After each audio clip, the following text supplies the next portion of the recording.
Hey there, Booktube. Todd the Librarian, as you might have guessed. This is a video for Todd and Dane's Indie Read-Along. Sorry I'm not a little more peppy, but it's been a long day. This always makes it better, though.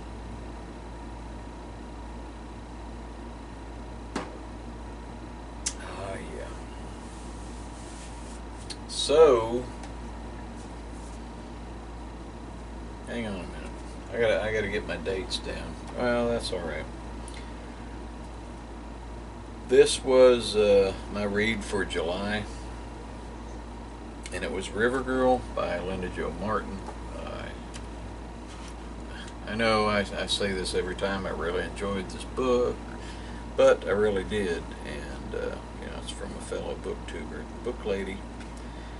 I gave this 4.5 stars because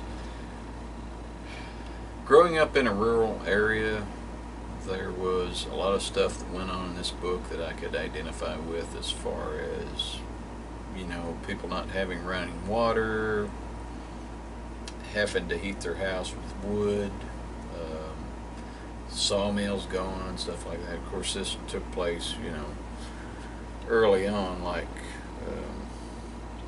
in the 20s and whatnot, but well, actually the early 20s. The one character passes away because in around 1917, 1918, during the closing of World War I,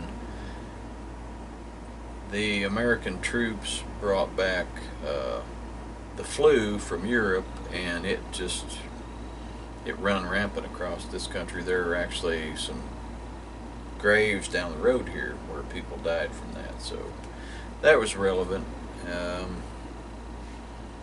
And a lot of the other stuff, like you know, the moving around, I get that. There was, didn't really have a doctor to go to, so there was Ha-Shin, and he was an Asian man, and he was like the local doctor. And you know, back in the day, you didn't run out to the doctor's office or hospital all the time. If there was something going on, you tried home remedies, you tried, you know, poultices, different herbs, various things like that. You didn't run out to the hospital unless it was something serious, and a lot of times the hospital around here was 20, 30 miles away. 40, 50, or 100 if you wanted to get to a place where you'd get, you know, good care if your life was on the line. So, and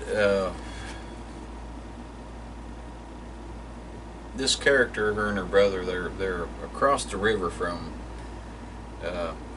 What they did was they inherited some land, and they're across the river from the actual place called Happy Camp. So the central character, she can see this person over there, and then there's a story behind that, and I'm not gonna, like I said, I don't do spoilers, so I probably do the worst reviews on here, but like I said, I give this one 4.5. I know I've given everybody else 4 stars, and people might lament about that, but like I said, this one was relatable, so good job, Linda. Really enjoyed this. So next up is,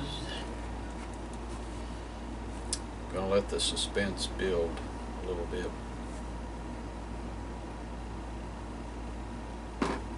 Another fellow booktuber, someone I like to call Slicer, Marc Nash. Y'all should know him. So this is A, B, and E, and kind of like the blurb on the back. A gangster's ma on the run from her murderous husband, who she betrayed between the sheets, has lost everything and has to sing for a supper. She does this by holding court and bars at a club, 1830 Holiday Resort by day, and capturing prey to take into her hotel room by night. Back in Britain, an NHS nurse is under siege from her own abusive patients. She resolves to treat not just their ailing bodies, but their afflicted souls. 2 avenging angels, 1 incendiary convergence. I like the sound of that, Mark. So that'll be my August read. And I think we're posting on the 30th. That's what I wanted to remember a while ago, but it's been a long, long day, so.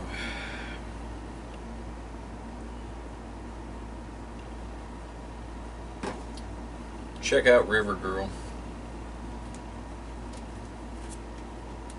by Linda Jo Martin. And if I'm guessing correctly, you'll want to check this one out too. By Marc Nash, aka Slicer. Oh, by the way, Mark, thanks for giving me the heads up on that Kentucky Writers competition. So anyway, thanks everybody for watching. If you want to support this channel, send me a box of money, some beer, beef jerky, hell, you know, I'll take anything. So anyway, thanks for watching. Bye.